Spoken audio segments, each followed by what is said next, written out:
آج کل ایک نیا ٹرینڈ چلا ہے انٹرنیٹ پر دیکھ کر کے نام رکھنے کا۔ انٹرنیٹ پر نام دیکھا انانیہ، نام رکھ دیا انانیہ۔ ارے اللہ کے بندے، انانیہ کا کیا مطلب ہوتا ہے؟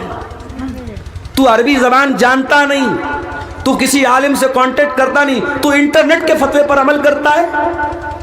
اپنے بچے کا صحیح نام رکھو، یا تو اپنے بچوں کا نام صحابہ کے نام پہ رکھو، صحابیات کے نام پہ رکھو، نبیوں کے نام پہ رکھو، یا اگر لڑکا پیدا ہوا ہے تو اللہ تعالیٰ کے 99 ناموں میں سے کسی ایک نام کو لے لو اور ساتھ میں عبد لگا دو۔ جیسے اللہ کے 99 ناموں میں ایک نام الرزاق ہے، آپ عبد لگا کے عبد الرزاق کر سکتے ہو۔ اللہ کے 99 ناموں میں الرحمن ہے، آپ عبد لگا کے عبد الرحمن کر لو، عبد الوہاب کر لو، جتنے اللہ تعالیٰ کی جتنے نام ہیں اس میں آپ عبد لگا کر کے بچے کا نام، لڑکے کا نام رکھ سکتے ہیں، یا صحابہ کے نام پہ رکھ دیجیے یا صحابیات کے نام پہ رکھ دیجیے۔ اور اللہ کے نبی فرماتے وَيُحْلَقُ رَأْسُهُ، بچے کا نام رکھا جائے، 7ویں دن بچے کا عقیقہ کیا جائے اور بچے کا بال مڈوایا جائے، 7ویں دن بچے کا بال مڈوایا جائے۔ اور اس حدیث سے یہ بھی پتہ چلتا ہے کہ بال کے وزن کے برابر چاندی اللہ کی راہ میں صدقہ کی جائے۔ یہ ہے اسلام کی تعلیم۔ بچہ پیدا ہوا، اسلام کی تعلیم یہ ہے۔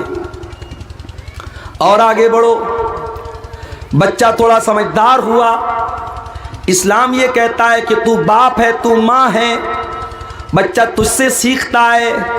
بچہ اسکول بعد میں جاتا ہے، مدرسہ بعد میں جاتا ہے، پہلے ماں سے سیکھتا ہے، پہلے باپ سے سیکھتا ہے۔ باپ اگر سگریٹ پینے والا ہے، باپ گٹکھا کھانے والا ہے، باپ شراب پینے والا ہے، باپ گالی دینے والا ہے، بچے کو سکھانے کی ضرورت نہیں ہے، بچہ تیرے کہے بغیر گالی دینا شروع کر دے گا، تیری غیر موجودگی میں سگریٹ کا کش لگانا بھی شروع کر دے گا۔ بچہ بری عادتوں کو اپنے باپ سے پہلے سیکھے گا۔ ماں اگر بے حیا ہے، ماں پردے کا خیال نہیں کرتی، ماں نماز نہیں پڑھتی، ماں کو زبان پر کنٹرول نہیں ہے، ماں شوہر کی نافرمانی کرتی ہے، ماں شوہر کے ساتھ بدتمیزی کرتی ہے، چھوٹی بچی ہے 4 سال کی 5 سال کی، اپنی ماں کو دیکھ کر کے سب سیکھ رہی ہے۔ اللہ کے پیارے نبی فرماتے ہیں کل مولود یولد علی الفطرہ، ہر بچہ جب پیدا ہوتا ہے اسلام پر پیدا ہوتا ہے، فطرت پر پیدا ہوتا ہے۔ فَأَبَوَاهُ يُحَوِّدَانِهِ وَيُنَصِّرَانِهِ وَيُمَجِّسَانِهِ، اس کے ماں باپ اس کو یہودی بناتے ہیں، اس کے ماں باپ اس کو عیسائی بناتے ہیں، اس کے ماں باپ اس کو مجوسی بناتے ہیں۔ بچہ تو بڑا معصوم ہوتا ہے میرے بھائی، جو سکھاؤ گے وہ سیکھے۔ ابھی ممبئی میں 6 سال کا بچہ، اس نے 11 مہینے میں قرآن حفظ کر کے ریکارڈ قائم کیا ہے۔ اخبار کی نیوز میرے پاس موجود ہے، آپ کہیں گے تو میں آپ کو کٹنگ دکھا دوں گا۔ ممبئی میں اہل حدیث کا بہت بڑا ادارہ ہے، جامعہ اسلامیہ ممبرا، اس بچے نے، جو ایک عالم کا لڑکا ہے، باپ عالم ہے اس کے، 11 مہینے میں 6 سال کا بچہ قرآن پورا یاد کر لیتا ہے۔ اور یہ کمال اس بچے کا بھی ہے اور یہ کمال قرآن کا بھی ہے کہ عربی زبان اس کی بھاشا نہیں ہے، اس کی لینگویج عربی نہیں ہے، وہ ہندوستان کا رہنے والا، وہ انڈیا کا رہنے والا، وہ اردو بولنے والا بچہ ہے، قرآن عربی زبان میں ہے، اس کی لینگویج نہیں ہے، اس کے لیے ودیشی لینگویج ہے، فارن لینگویج ہے، مگر قرآن ایک غیر زبان ہونے کے باوجود بچہ فوراً اس کو پڑھتا ہے اور کیچ کر لیتا اور یاد کر لیتا ہے۔ یہ معجزہ ہے میرے پیارے ساتھیوں قرآن حکیم کا، اور اسی لیے اللہ تعالیٰ قرآن میں کہتا ہے وَلَقَدْ يَسَّرْنَا الْقُرْآنَ لِلذِّكْرِ فَهَلْ مِن مُدَّكِرٍ، ہم نے قرآن کو آسان بنایا ہے یاد کرنے کے لیے، ہے کیا کوئی قرآن کو یاد کرنے والا؟ ہم نے قرآن کو آسان بنایا نصیحت حاصل کرنے کے لیے، ہے کوئی نصیحت حاصل کرنے والا؟ قرآن کو سمجھنا بھی آسان ہے اور قرآن کو یاد کرنا بھی آسان ہے۔ اسی لیے علماء کہتے ہیں بچے کو عالم بنانا ہے تو پہلے قرآن کا حافظ بناؤ۔ جتنے بڑے بڑے عالم آئے سب حافظ قرآن بھی ہیں۔ علامہ احسان الہی ظہیر، اتنے بڑے عالم مقرر ہمارے پڑوسی ملک کے، شہید ہو گئے، اللہ ان کی قبر کو رحمتوں سے بھر دے، قرآن کے حافظ تھے۔ اس دور کے علماء کی اگر آپ بات کریں، علامہ جلال الدین قاسمی قرآن کے حافظ ہیں، شیخ عبد الحسیب مدنی قرآن کے حافظ ہیں، شیخ عبد العظیم مدنی قرآن کے حافظ ہیں، جتنے بڑے بڑے علماء اور خطیب آپ کو ملیں گے وہ قرآن کے حافظ ملیں گے۔ بچے کو عالم بنانا ہے، بچے کو دیندار بنانا ہے، شروعات قرآن کے حفظ سے کرو۔ بچہ دھیرے دھیرے بڑا ہو رہا ہے، بچہ 7 سال کا ہو گیا، آپ 5 ٹائم نماز پڑھنے جا رہے ہیں، ماں 5 ٹائم نماز پڑھ رہی ہے، مگر اپنے بچے کو کبھی نہیں بولتے، اپنی بچی کو کبھی نہیں بولتے کہ بیٹی تو بھی نماز پڑھا کر۔ او میرے پیارے ساتھیو، 7 سال کی عمر میں جب بچے کو نمازی بناؤ گے تو 17 سال کی عمر میں آپ کو کہنا نہیں پڑے گا، بچہ آٹومیٹک نماز کا ٹائم ہوگا مسجد میں چلا جائے گا۔ اللہ کے پیارے نبی فرماتے ہیں مرو اولادکم بالصلاۃ وہم ابناء 7 سنین، جب تمہارے بچے 7 سال کے ہو جائیں ان کو نماز کا حکم دو، واضربوہم علیہا، اور جب تمہارے بچے 10 سال کے ہو جائیں اور نماز نہ پڑھے تو ان کی پٹائی کرو، وفرقوا بینہم فی المضاجع، اور ان کے بستر الگ کر دو۔ 10 سال کا لڑکا ہے چاہے لڑکی ہے، ایک بستر پہ مت سلاؤ، یا اگر بستر ایک ہے تو ایک چادر میں مت سلاؤ۔ اب آپ پوچھیں گے مولانا صاحب اس میں کیا حکمت ہے؟ حکمت ہے، حکمت ہے۔ 10 سال کا لڑکا ہو گیا، سمجھدار ہو گیا، 10 سال کی لڑکی بالغ ہونے لگی ہے، اب 1-2 سال میں بالغ، بلکہ بہت ساری لڑکیاں تو 10 سال کی عمر میں بھی بالغ ہو جاتی ہیں۔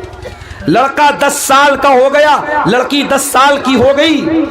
شریعت ہماری میرے بھائیوں اللہ کی بنائی ہوئی شریعت ہے، اور اللہ کو پتا ہے انسان کا ذہن کہاں سے بھٹک سکتا ہے، انسان کہاں سے غلط راستہ پکڑ سکتا ہے۔ 10 سال کی عمر یہ بچے کے بچپن کے اب آگے کی عمر ہے، اب بچہ دھیرے دھیرے جوانی کی طرف بڑھ رہا ہے، لڑکی جوانی کی طرف بڑھ رہی ہے۔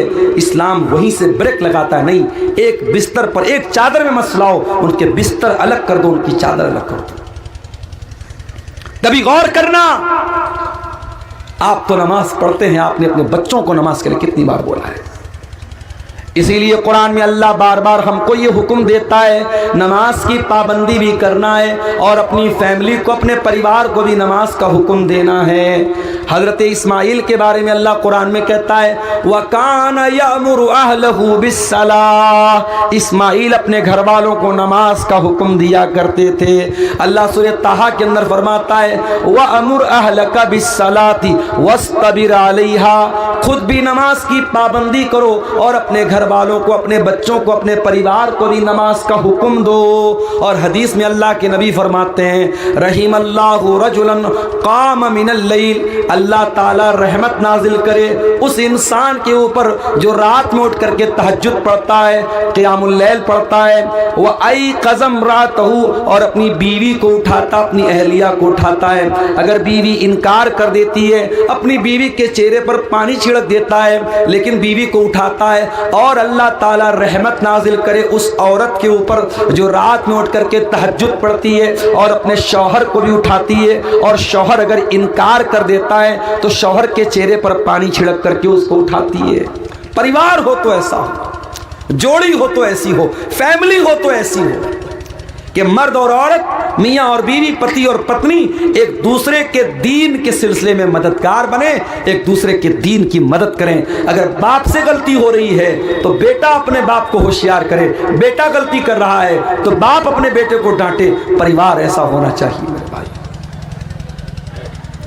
حضرت عمر بن عبدالعزیز کو دیکھو، کون ہیں یہ جب خلیفہ ہوتے ہیں، ان کے پہلے کے جو لوگ تھے انہوں نے عوام کے ساتھ بہت ظلم کیا تھا، بہت مظلوموں کا حق مارا تھا۔ عمر بن عبدالعزیز خلیفہ ہوتے ہیں، اب ان کے سر کے اوپر یہ ذمہ داری آ جاتی ہے کہ جتنے لوگوں کے ساتھ اتیاچار ہوا ہے، ظلم ہوا ہے، حق مارا گیا ہے، ان کا حق ان کو دلا دیں، کسی پر انیائے نہ ہونے دیں، کسی پر اتیاچار نہ ہونے دیں۔ خلیفہ کا انتقال ہوا، حضرت عمر بن عبدالعزیز کے ہاتھوں میں چارج آیا، پوری رات گزر گئی، لکھا پڑھی بھی کرنی ہے، فارمیلٹی بھی ہے، سارے لوگوں کو ذمہ داری بھی دینا ہے، پوری رات ہو گئی، فجر کی اذان ہو گئی۔ حضرت عمر بن عبدالعزیز فجر کی نماز پڑھنے کے بعد اپنے کمرے میں آتے ہیں اور بستر پر لیٹنے جانے لگتے ہیں. ان کا بیٹا عبد الملک آتا ہے, 17 سال کا جوان بیٹا ہے. آ کر کے کہتا ابا جان, اے ابا جان, اے امیر المومنین, کیا کرنے جا رہے ہیں؟ کہا بیٹا آرام کرنے جا رہا ہوں, سستانے جا رہا ہوں, رات بھر کا جگہ ہوں, بہت محنت پڑی ہے, بہت کام پڑا ہے. اب تیرا باپ آرام کرنے جا رہا ہے, سستانے جا رہا ہے, اب ظہر تک سو جاؤں گا اور ظہر کی اذان ہوگی, اٹھوں گا, نماز پڑھوں گا, اس کے بعد اپنے کام پہ لگ جاؤں گا. بیٹا کہتا ہے ابا جان, کیا آپ اس بات کی گارنٹی لے سکتے ہیں کہ ظہر کی نماز تک آپ زندہ رہیں گے؟ آپ کی سانس چلتی رہے گی, آپ کا دل دھڑکتا رہے گا, کیا آپ اس بات کی گارنٹی لے سکتے ہیں؟ کہا نہیں میرے بیٹے, ظہر تک تو چھوڑ دو, ایک پل کی گارنٹی نہیں لے سکتا, 1 منٹ کی گارنٹی کوئی نہیں لے سکتا. انہوں نے کہا بیٹا میں گارنٹی تو نہیں لے سکتا. کہا اے ابا جان, کل تک آپ ابا جان تھے, آج میرے ابا جان ہونے کے ساتھ ساتھ آپ امیر المومنین بھی ہیں, آپ مسلمانوں کے خلیفہ بھی ہیں, اور بہت سارے لوگوں کی نظریں آپ پر لگی ہوئی ہیں, بہت سارے مظلوم ہیں, مجبور ہیں, وہ انتظار میں کہ عمر بن عبدالعزیز آئے گا اور میرا حق مجھ کو دلائے گا, میرے ساتھ جو انیائے ہوا ہے, جو ناانصافی ہوئی ہے, اس ناانصافی کو ختم کرے گا. اے ابا جان, آپ بستر پہ سونے جا رہے ہیں, اللہ نہ کرے آپ کو موت آ گئی اور آپ اللہ کو پیارے ہو گئے, آپ اللہ کو کیا جواب دیں گے؟ اللہ پوچھے گا اے عمر بن عبدالعزیز, تیرے دور میں تیرے خلیفہ بننے کے بعد کتنے لوگ تیرا انتظار کر رہے تھے اور تو آرام سے بستر پہ سو رہا تھا, ابا جان آپ کیا جواب دیں گے؟ حضرت عمر بن عبدالعزیز کی آنکھوں میں آنسو آ گئے. کہا اے میرے بچے قریب آ جا. بیٹے کو قریب کر کے سینے سے لگایا, کہا الحمدللہ الذی اخرج من صلبی من یعیننی علی دینی. اے اللہ تیرا شکر ہے, تو نے ایسا بیٹا دیا ہے جو دین کے معاملے میں اپنے باپ کی مدد کر رہا ہے.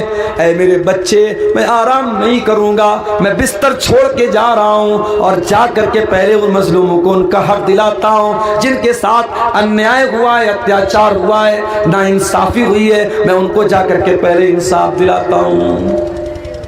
یہ ہوتا ہے پریوار, یہ ہوتی ہے ایک مسلمان فیملی.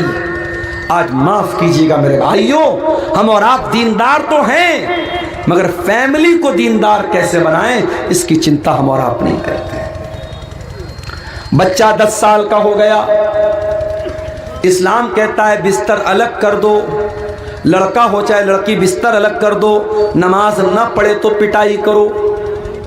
لڑکی بالغ ہو گئی, اب روزہ اس کے اوپر فرض ہو گیا, اب رمضان کا مہینہ ہے تو ماں کو یہ نہیں لگنا چاہیے ابھی تو میری بیٹی 12 سال کی ہے, ابھی تو گرمی کا روزہ ہے, بہت پریشانی ہوگی. لڑکی بالغ ہو گئی, لڑکا بالغ ہو گیا, اب نماز فرض ہے اس کے اوپر, اب روزہ فرض ہے اس کے اوپر, اب اس کے اوپر یہ کہہ کر کے عمر بہت کم ہے, ترس کھانے کی ضرورت نہیں ہے. ٹھیک ہے گرمی زیادہ لگ رہی ہے, اس کو آپ کوئی انتظام کیجئے, لیکن آپ اپنے بچوں اور بچیوں کو جب بالغ ہو جائیں ان کو روزہ نماز کی پابندی کروائیے. اور لڑکی جب بالغ ہو جائے, جب گھر سے وہ نکلے تو پابندی اس بات کی کیجئے کہ لڑکی پردے میں نکلے, لڑکی نقاب میں نکلے, لڑکی بے پردہ ہو کر کے نہ نکلے.